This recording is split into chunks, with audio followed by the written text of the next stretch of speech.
We come back to reading on page 237.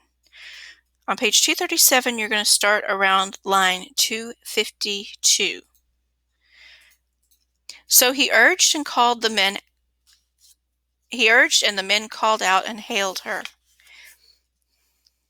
She opened her gleaming doors at once and stepped forth, inviting them all in.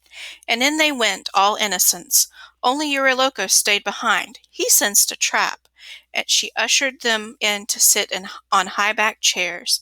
Then she mixed them a potion, cheese, barley, and pale honey, mulled in Pramnian wine. But into it the brew she stirred with her wicked drugs to wipe from their memories any thought of home.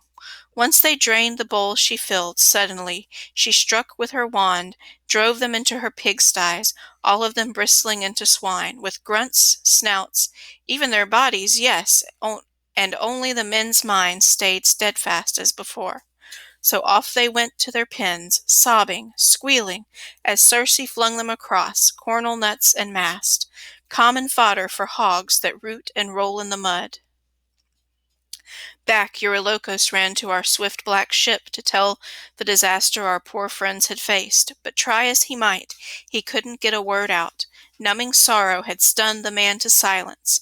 Tears welled in his eyes, his heart possessed by grief. We assailed him with questions, all at our wits' end, till at last he could recount the fate our friends had met. Off we went through the brush, Captain, as you commanded. Deep in the wooded glens we came upon Circe's palace, built of dressed stone on a cleared rise of land. Someone inside was plying a great loom, and how she sang, in a high, clear voice. Goddess or woman, we called out, and hailed her. She opened her gleaming doors at once and stepped forth, inviting us all in, and in we went, all innocents.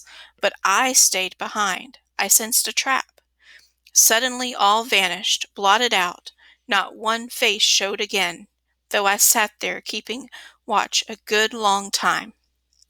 We're going to pause here again and answer another question.